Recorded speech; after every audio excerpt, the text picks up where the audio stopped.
Hey guys, my name is Savannah and today we're back in Planet Zoo with a speed build, and I feel like it's been so long since I've actually been able to sit down and just build.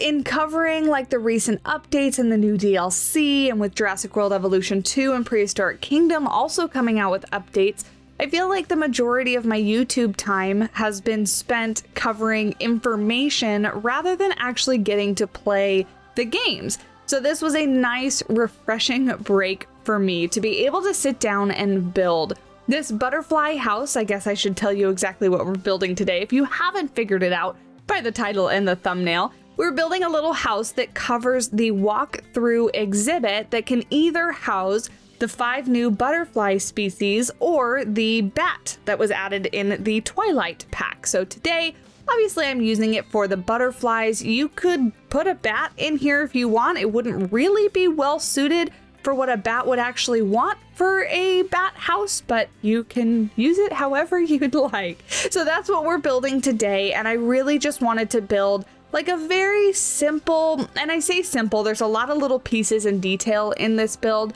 but very kind of simple and straightforward, just greenhouse inspired butterfly house. So of course I was working off of a reference picture, as I always do, and I'm using a ton of these beam pieces that came with Australia, I think it was, because they're recolorable, and when you duplicate them and move them, in and out of one another, they don't have that really annoying Z fighting. So it's a really easy piece to create kind of these intricate patterns where you're gonna have to overlap pieces a whole lot without having to sit there and pull one in and out and adjust them slightly to stop that Z fighting.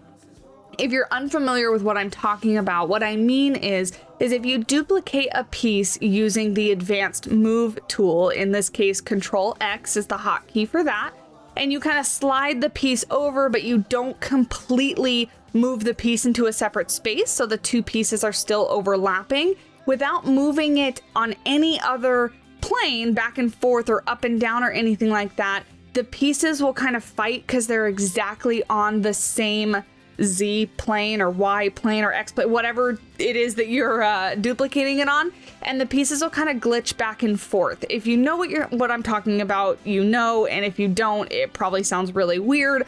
But anyway, my point being, for those of you that know, this piece is a really easy piece to build with without having to worry about any of that.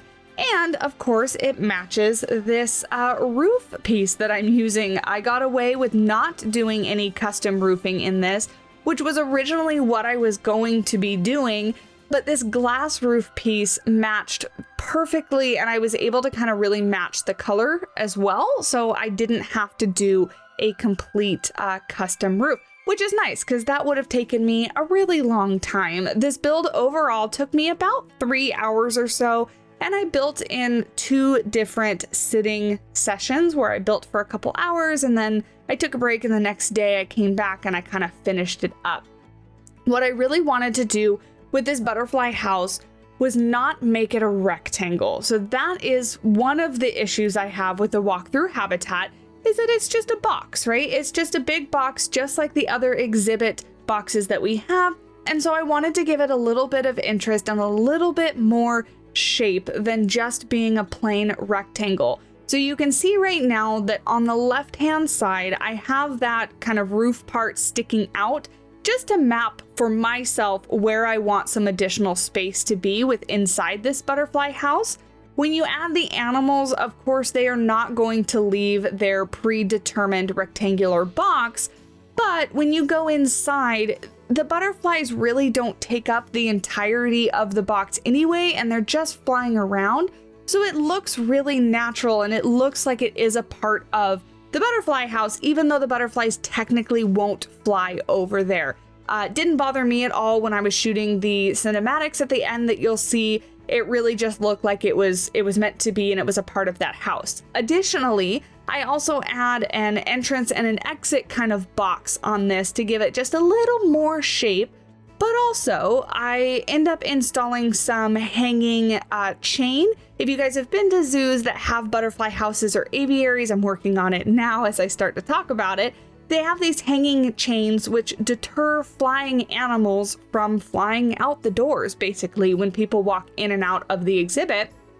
So I wanted to replicate that as best I could in this build as well. So each entrance and exit does have a double entry. So there's 2 doors, custom doors. I was very proud of myself for making those. But they have these chains hanging down so that when people open the door, it's not a wide open gap for butterflies to fly out of. The one butterfly house that kind of really sticks in my mind, because it's the one I've visited the most, being out at the Wild Animal Park, or what's now called the San Diego Zoo Safari Park, their butterfly house, the entrance is actually like a little cave before you get into the butterfly house, but it still has, I guess, technically like 3 entries. You go through the cave, and then there's also a double door, and then there's a double door to exit as well. So that's really what I was kind of trying to mimic from my experience there. But making these little doors, again, just add a little bit more shape rather than being just a rectangle. Now, one thing I did do for this build is I spent a whole lot of time after I was done dismantling this build and putting it together in a workshop item. So hopefully I have done a good job, because I tried really hard, but I put both just this build as you see it, as it'll be finished on the workshop as a blueprint item. So if you want to place down the house with the exhibit and all the foliage that I did and the signs and the doors and everything that I built is in one blueprint. If you just want to plop that down in your zoo and use it like I have built it, you can do that. But I also spent time and made a separate blueprint item with just the walls and the basically structural pieces of the build. So if you want yours to just be a rectangle, or you want yours to be bigger, or you want to encompass 2 walkthrough habitats back to back, totally up to you. You can customize it how you'd like. So hopefully you guys enjoy those. They should be on the Steam Workshop page. Link to that is down in my description below, along with all my other social media accounts and my merch store and all that fun stuff. I don't do enough promoting of some of my things down there, so be sure to check that out. And in 2023, I'm going to try to be a better YouTuber and kind of mention that stuff more often so that you guys know where to look. That being said, let's do the other random YouTube stuff out of the way. If you've made it this far, halfway through the video or so, leave a like, hit that subscribe button. Thanks, I appreciate it. Getting back to the build. So it was really tedious to make all of these pieces kind of line up and hide some pieces that were kind of sticking out. So that's what I really tried hard to do in the blueprint kind of modular set that I built, was make the finishes a little bit nicer. In my build, if you go on the inside, you might see some areas that I kind of failed to cover up. Certain things aren't entirely square. You know, it's not perfect. We'll say it's perfectly imperfect. But the modular piece set, I really tried hard to make easy for you guys to use and easy for you guys to dismantle. And really all you're gonna need to have is the Australia and the Twilight pack, I believe. Because I do use that stained glass from the Twilight pack. I think it's gorgeous. It adds just a little bit of detail.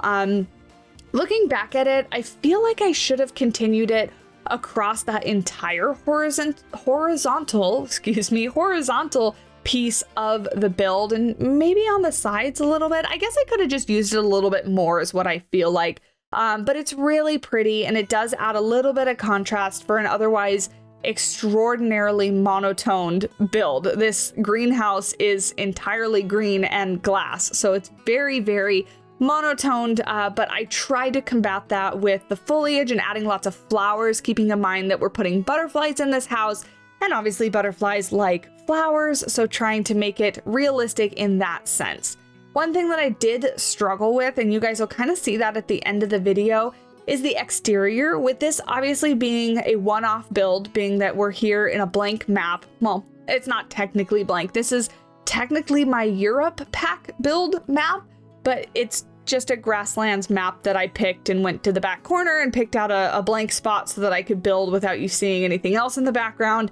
And so there's nothing around it. There's no context, no other zoo exhibits or anything like that. So it looks relatively plain when you look out of the glass or the surrounding area. So I was gonna do some more like a bee house out front and some more detailing on pathing and guest facing stuff.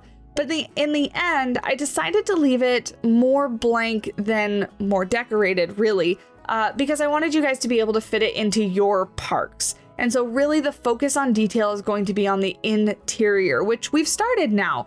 So you can see here that I actually originally was going to do a dirt floor with some like stepping stones, but I was really unhappy with the size of stones and I really didn't want to take a whole lot of time to sink various objects down. So I end up going for this twilight stone flooring, which I think turns out really nicely. And we do this little offshoot over here into that little box on the side of the rectangle. I do use a little bit of trickery to put some benches over there as like a little seating area. However, because the paths cannot connect in the middle of the walkthrough habitat, it has to be a straight path all the way through. Guests won't actually go over there and sit, but I do add some other benches along the straight path as well, so guests can use that, as well as a trash can, because we want to make sure guests use the trash can and don't ruin the beautiful butterfly house by leaving trash everywhere. But you can see here, this is where I kind of put the benches off to the side and I kind of scoot that flooring out so it looks like it's an offshoot of the path and like guests can go over there and sit. It gets changed a little bit because I do end up rotating this house a couple times, honestly, to get the best lighting on the front of it so that it would look pretty for the thumbnail. That was really my only motivation for moving it around. But when I moved it, I had to redo the path and I couldn't get it to exactly line up like it is right now. So the benches end up in a slightly different place, but kind of, you get the point. There's going to be a bench over there and you'll see that in the end cinematics. Another thing that you'll also see that I didn't end up doing, but I started to, if you saw when I was putting down the mulch, I wanted to make it look like this path kind of wound around a little bit more instead of just going straight through. It's something that I saw in Geekism. Jaunty built a bat house and he was able to use some of the rocks and some of the barriers to make the guests kind of look like they're weaving, not on just a straight path. It again added a little bit more interest. It made it look a little bit more natural rather than just this like blocky on the grid build.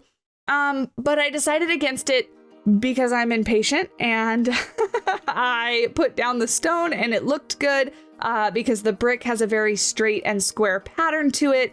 And so I just kind of threw that idea out the window. But originally I was gonna do something more complicated. I was gonna put effort in and then I decided not to. I lost interest in that and ran out of patience. So now we're moving on to my favorite thing, which is plants. So originally, have I done it yet? No. So in the actual habitat itself, you can place various enrichment items. Some of them are plants, some of them are feeders. And I think what I didn't place down was 2 of the flowering plants, the nectar feeder that is kind of hexagonal in shape, and then the mister, because the mister was too tall and it stuck out through the roof. Other than that, the butterfly houses and the little fruit feeder, the potted plants are things that I added. But that pink flower, you can see I just took it away, and the kind of purple flower up by the front, I did not use those. And I was really going for mostly just tropical looking plants. Adding lots of flowers, but I wanted all the plants to be really saturated in color, really green, really bright, and just really lush feeling. So I'm using a whole combination of like, this is the bamboo piece sunk down, the bird of paradise, which I think that's what it's called, right? It's called the bird of paradise. That's what I've always called it that, but now I say that and I actually don't know what it's called. The ponytail palms sunk in to look like grass bushes. And then lots of those, again, I think I call them snapdragon flowers, but they're ones that came with the Twilight pack, and I know they're not snapdragons, they're something else. But basically just a lot of stuff that looks really tropical and lush, and that way it looks like overly planted and like it's got everything the butterflies need, all the flowers that they could eat off of and stuff like that. I do end up adding a couple more like trees in the house as well, just for some added height. I realized after taking a step back and looking at it, everything that I added was really low to the ground because they're all flowering plants. So I wanted to add a little bit more height. So I end up adding like a palm tree or two. I forget how many I add in there, but just some stuff to bring the foliage up a little bit higher. And that way it's not totally blank space up above. I decided to add these little stepping stones over to a hose in here. Being a butterfly house, having an exposed hose is not going to be a problem at all. And in fact, the keepers would probably really want to have something really easily accessible if they don't have built-in irrigation in this house, which I didn't build, but you could totally pretend that it has it. But I wanted to add that hose there just for simple cleaning if they wanted to hose down the path that people are walking on, or they want to water the plants with it. That way it's just there. Again, a little bit of like implied realism inspired, thinking a little bit about those things. Being a butterfly house, you're probably not going to want to do any like power washing or any heavy washing of any of the benches or the floors or anything like that. That's all really disruptive to stirring up things into the air and aerosolizing some of the bacteria or dirt or anything like that. And for birds or sensitive species like I imagine insects and butterflies are, you would really probably want to stay away from that. So having just a simple garden hose to wash things off is my guess of what would probably be the best thing. I do not work with butterflies, but I'm just speculating. We're moving on to the outside here, where I spend a lot of time making a fence I don't use. So this little hexagonal honeycomb styled fence was something I was going to put on the outside when I was really trying to make the outside as detailed as possible. And then I decided just to go with a really simple fence. I used the European like metal fence. It really fits in. I color it the same color as the butterfly house, and it just keeps it simple. Again, because my idea is that you guys can download this from the workshop and use it in your zoos, you're probably going to want to customize the outside to fit your surrounding area in your zoo. And if not, now you have to. So there you go. But this fence I did keep because I actually am really happy with it. I think it's a cute little fence. So I saved it as a blueprint for myself to use in a future project. And of course I wanted to leave it in because I do like leaving in even things that I don't use, because I get so much inspiration from other creators and watching what they build. And they're not always things that those creators leave in their final product or their final build.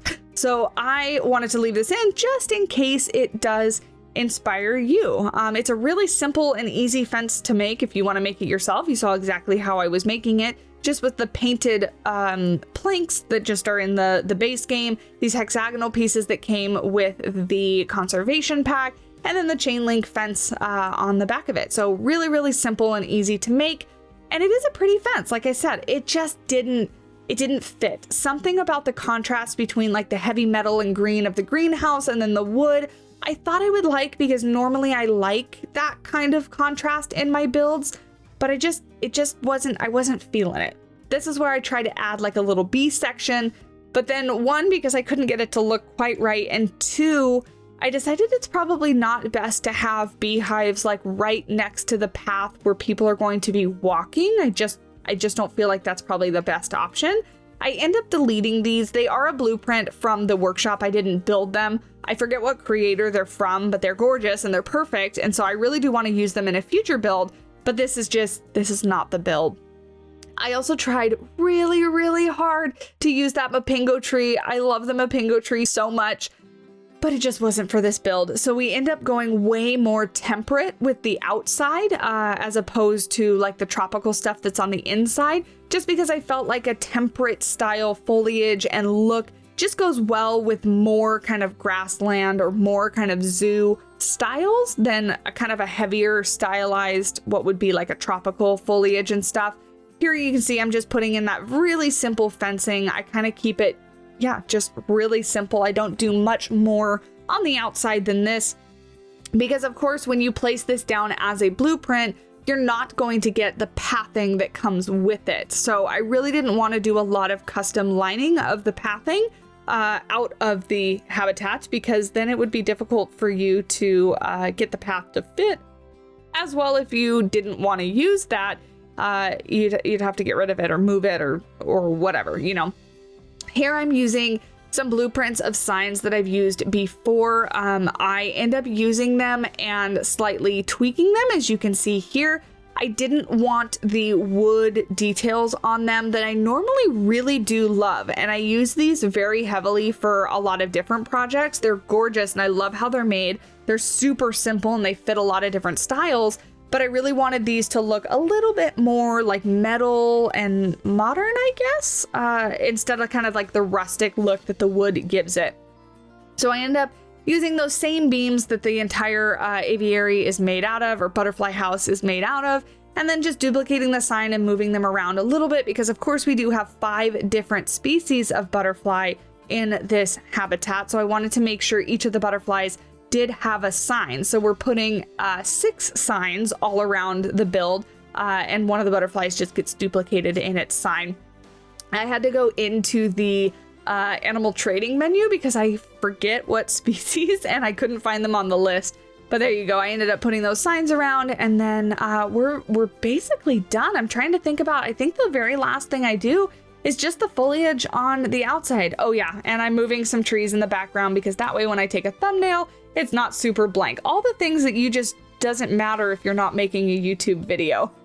But it matters to me because I have to have it have a beautiful thumbnail so that it looks pretty. Oh yes, I totally forgot. I took away the wisteria. The really bright kind of lime green was too much of a contrast, and it covered up some of that stained glass that I put on the front, and I really wanted that to kind of stand out and be visible. And then I remembered we got this ivy from the Twilight pack, and the fact that it is a little more textured, I guess. Well, I guess not. I guess the wisteria is textured as well. I just like the colors a whole lot more. It's a little more subtle. It blends in a little bit more, but it adds some detail to the front. I honestly could have gone crazy and added it all over the place, but I decided to keep it really subtle and just give a little bit more detail on the front to make it look a little bit like it's overgrown, but not too bad. Oh, and I totally forgot about this too. I make some really cute signs. I think they're really cute. Really cute signs for butterflies and then snails and ladybugs as well. Just with the idea of it, you know, it's a butterfly house, but maybe they do have some snails and some ladybugs in there as well. So they're just some general signs that I end up putting out front that just kind of tell you what the building is. Totally can delete these, move them around if you want to, or use them in a separate project. But I thought that they were really simple and really cute. They're very easy to make. I have no idea how they would look at nighttime though, because they technically are made of a light. So if you're somebody that plays at nighttime or wants to make a nighttime zoo, maybe these aren't the signs for you, because I imagine they're going to be super luminescent with 2 lights staring at each other. But maybe you can turn them off or something like that. I just like the circular texture of the back of that light. But there you go, 2 little signs there. And I think any second now we're going to jump into some cinematics because we're basically almost done. Thank you guys so much for watching. The support on the channel this last month has been really great, and I really can't thank you guys enough. The growth kind of slowed down on the channel a little bit, but with the recent updates and things like that and having a little more time for YouTube, it's kind of picked back up. And it's super motivating for me. When the channel's doing well, I want to do more. When it's not doing well, I kind of lose my motivation. So if you guys have made it this far and hung out with me the entire 25 minutes of this video, I really do appreciate you. And remember to leave a like. It's free and it really does help me out. You can hit the subscribe button so you don't miss out on any future content. And again, all those fun links are down in the description for my other social media pages and my merch and our Discord and all that kind of fun stuff. But for now, go ahead and enjoy these little end cinematics, and I will see you in the next video. Bye!